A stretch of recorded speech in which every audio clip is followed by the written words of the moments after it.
SG Consultancy Services. Study MBBS in Russia, Philippines, Uzbekistan.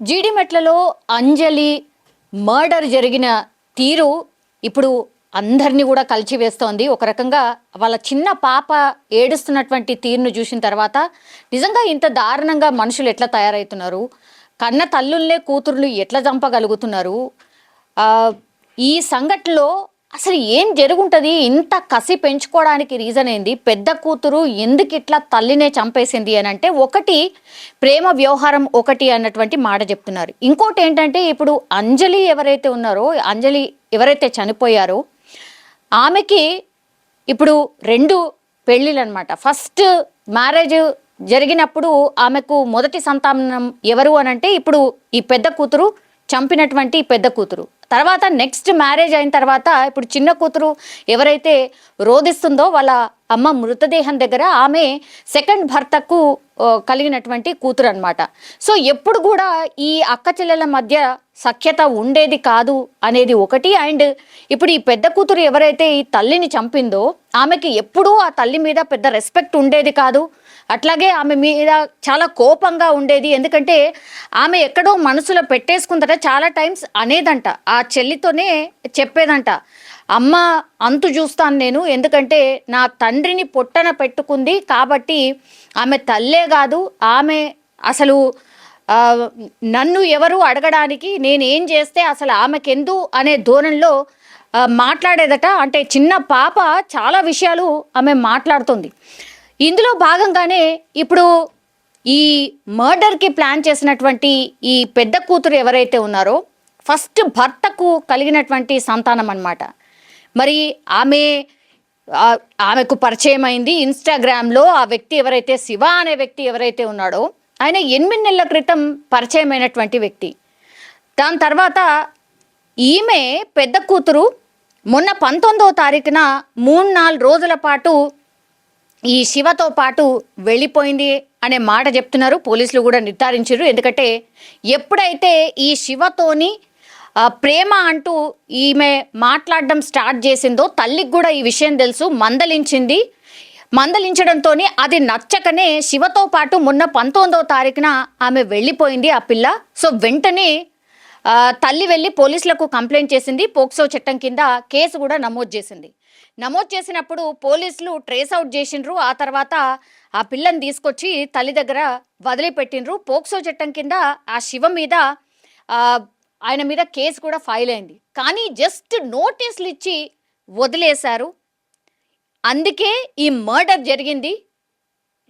POCSO చట్టం కింద నోటీసులు ఇవ్వడం కాదు, అసలు అరెస్ట్ చేయాలి కదా, అరెస్ట్ చేయకుండా ఎట్లా వదిలేసిండ్రు, ఆయనను అరెస్ట్ చేయకుండా వదిలేసిండ్రు. కాబట్టే ఈ శివ పూర్తిగా ప్లాన్ చేసి అడ్డు ఉంది వాళ్ళ తల్లే కాబట్టి తల్లిని అడ్డు తొలగించేస్తే ఇంకా ఆ పిల్ల నాతో పాటు ఉండిపోతుంది అనుకున్నాడు. కాబట్టే ఇదంతా కూడా జరిగింది. సో శివని ఆ రోజే మీరు అరెస్ట్ చేసి ఉంటే ఇంత దారుణం జరిగేది కాదు, ఇట్లా మా అక్క చనిపోయేది కాదు అంటూ ఇప్పుడు ఈ మృతురాలి అక్క చెల్లెలు ఎవరైతే ఉన్నారో వాళ్ళు మాట్లాడుతున్నటువంటి పరిస్థితి. అట్లాగే ఆ చిన్న పాప కూడా రోదన అదే. సో పోలీసుల మీద పెద్ద ఎత్తున ఆరోపణలు అయితే చేస్తున్నారు కుటుంబ సభ్యులు. మీకు అంతా తెలుసు. ఇప్పుడు ఈ వీళ్ళ ఫ్యామిలీకి ఇబ్బంది ఎవరితోనూ ఉంది అని అంటే ఆ శివ అనే అబ్బాయితోనే ఉంది. వాళ్ళ పాపని ఆయన దగ్గరికి వెళ్ళి తీసుకొచ్చి ఇంట్లో దిగబెట్టేశారు. అక్కడి వరకే చేసి ఊరుకున్నారు తప్పించి, నోటీసులు ఆ శివ అనే వ్యక్తికి ఇచ్చారు తప్పించి ఆయనను ఎందుకు అరెస్ట్ చేయలేదు అనేటువంటిది క్వశ్చన్ చేస్తున్నారు వాళ్ళ బంధువులు. సో పోలీసుల మీద పెద్ద ఎత్తున ఆరోపణలు అయితే చేస్తున్నారు. ఇంకో విషయం వెలుగులోకి వస్తుంది ఏంటి అని అంటే ఇప్పుడు ఈ పిల్లని ఎప్పుడైతే విచారణ చేసిండ్రో ఆమె శివ అనే వ్యక్తిని బెదిరించి, నువ్వు వస్తావా మా తల్లిని చంపుతావా, లేదంటే నీ పేరు రాసి నేను ఆత్మహత్య చేసుకోవాలనా, నువ్వు ఇప్పుడు ఇమ్మీడియట్గా రా అని బెదిరించినట్టుగా కూడా ఇప్పుడు విచారణలో ఈ పిల్ల చెప్పినట్టుగా కూడా ఇంకో వర్షన్ వినిపిస్తోంది. సో ఎంత దారుణం అంటే తల్లిని అడ్డు తొలగించుకోవాలి అని ఫిక్స్ అయింది కాబట్టే ఇదంతా కూడా పథకం ప్రకారం జరిగింది. ఎప్పుడైతే శివతోని పరిచయం ఏర్పడిందో అప్పుడే అనుకుంది ఖచ్చితంగా మా తల్లిని నేను చంపేసో లేకపోతే అడ్డు తొలగించుకున్న తర్వాతనే ఇది పాసిబుల్ అవుతుంది అనుకుంది. సో శివని ఒక ఆయుధంగా మలుచుకుంది.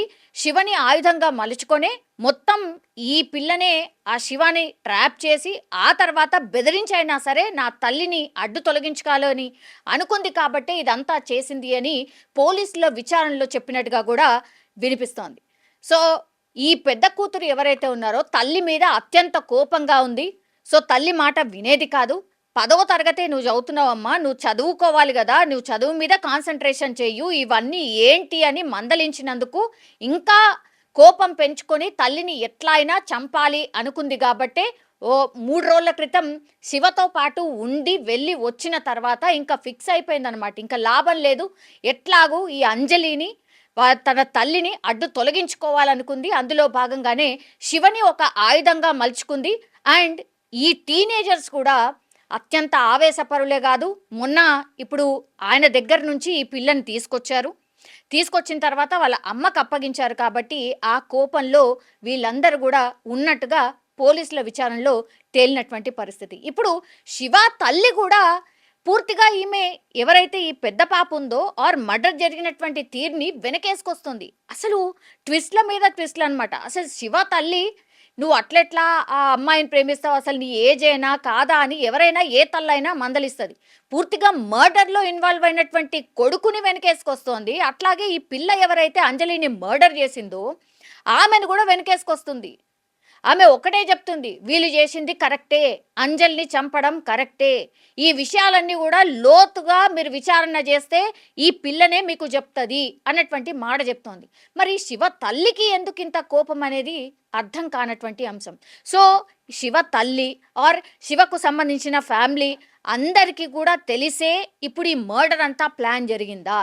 ఇప్పుడు శివ వాళ్ళ తల్లిని కూడా వాళ్ళ కుటుంబాన్ని కూడా అదుపులోకి తీసుకొని విచారణ చెయ్యబోతున్నారా? ఎందుకంటే ఒక మర్డర్ ఇంత దారుణంగా కన్న తల్లిని మర్డర్ చేయడానికి ఒక వ్యక్తిని ఎవరినైతే ప్రేమించానని చెప్తోందో అతన్ని పిలిపించి, అతనే కాదు వాళ్ళ తమ్ముడు పోయిండు స్పాట్కి, ఆ తర్వాత వాళ్ళ స్నేహితుడు కూడా స్పాట్కి వెళ్ళిండు.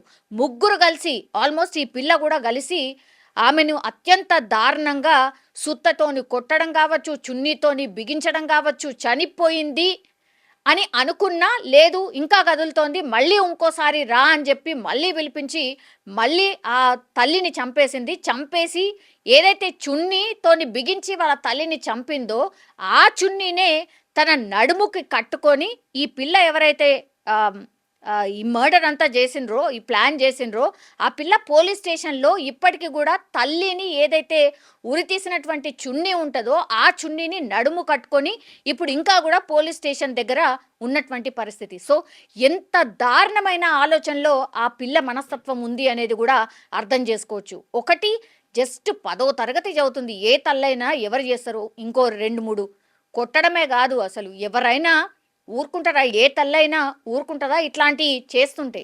అదే ఈ తల్లి కూడా చేసింది. అదే ఇప్పుడు ఆమె పాలిట శాపమైంది. ఒకటి తర్వాత ఈ శివ అనే వ్యక్తిని బెదిరించి నువ్వు వస్తావా, మా తల్లిని చంపుతావా లేదా, లేదంటే నీ పేరు రాసిపెట్టి నేను ఆత్మహత్య చేసుకుంటాను అని చెప్పడం వల్లనే శివ వచ్చిండా? ఇంకోటి ఇప్పుడు పోక్సో చట్టం కింద ఆ పిల్లగాడి మీద ఆల్రెడీ పోలీసులకు కంప్లైంట్ ఉంది. జస్ట్ నోటీసులు ఇచ్చి ఎందుకు వదిలేసిండ్రు, అరెస్ట్ ఎందుకు చేయలేదు అనేది 3వ పాయింట్. సో వీటన్నిటిని కూడా రేజ్ చేస్తున్నారు. ఇంకా ఈ కేసు విచారణలో ఏమేం నిజాలు బయటకు వస్తాయి, మరి వీళ్లకు సహకరించింది ఇంకెవరైనా ఉన్నారా? ఎందుకంటే శివ తల్లే చెప్తోంది కరెక్టే చేసిండ్రు అని.